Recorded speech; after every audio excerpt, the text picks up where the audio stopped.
Kada biste pitali srpsko stanovništvo da li su čuli za srpski termo, siguran sam da bi samo mali broj znao o čemu je reč.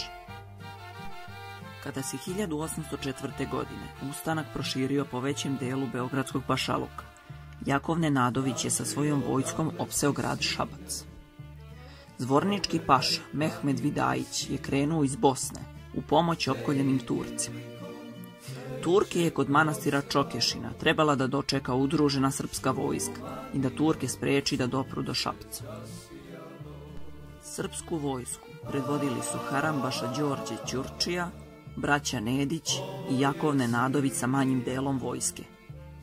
Ne složivši se oko strategije za borbu, Đorđe Ćurčija i Jakov Nenadović napuštaju bojište, a kod Čokešine ostaju samo Dimitrije i Gligorije Nedić sa svojih 300 hajduka. Oni su odlučili da Turcima postave zasedu kod brda Lipovice, podelivši se na dve grupe koje su bile na dve strane puta. Skriveni iza velikih hrastova čekali su Turke. Turska vojska je brojala oko 2000 boraca. Kada su se približili srpskim položajima, Srbi su ubitačnom vatrom naterali prvi deo Turaka u beg. Nastala je prava pometnja jer su se Turci sudarali jedni sa drugima. Ipak, uspeli su se pregrupisati i na srpsku vatru odgovoriti svojim pucnjima. Bitka je trajala ceo dan i uprkos tome što su gubici na turskoj strani bili sve veći, srpskih branilaca je bilo sve manje. Jedan po jedan ponosno su ginuli, a njihove vođe, braća Nedić, su i pored toga što su bili teško ranjeni, nastavili sa pucanjem.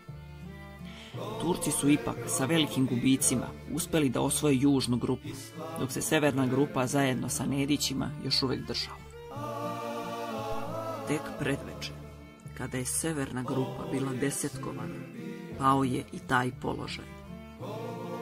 5 dana nakon bitke, kada su se izbegli Srbi vratili, dočekao ih je stravičan prizor.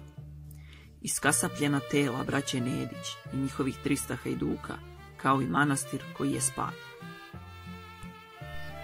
Danas, kod mesta gde se odvila bitka, stoji spomenik u čast 303 poginula srpska hajduka, na kom piše: nek smrt njina celom srpstvu za večiti ugled služi, nek se svaki kao oni zavičaju svom oduži, jer da njine smrti ne bi, da za srpstvo nisu pali, još bi Srbi u Pocerju turskoj sili robovali. Na turskoj strani gubici su bili ogromni. Procenjuje se da je bilo oko 1800 mrtvih vojnika, tako da oni nisu pritekli u pomoć Šapcu, koju su Srbi ubrzo osvojili. Ova žrtva braće Nedić i njihovih 300 saboraca, 300 heroja, ušla je u legendu kao jedno od najvećih junaštava u srpskoj istoriji. Slava im!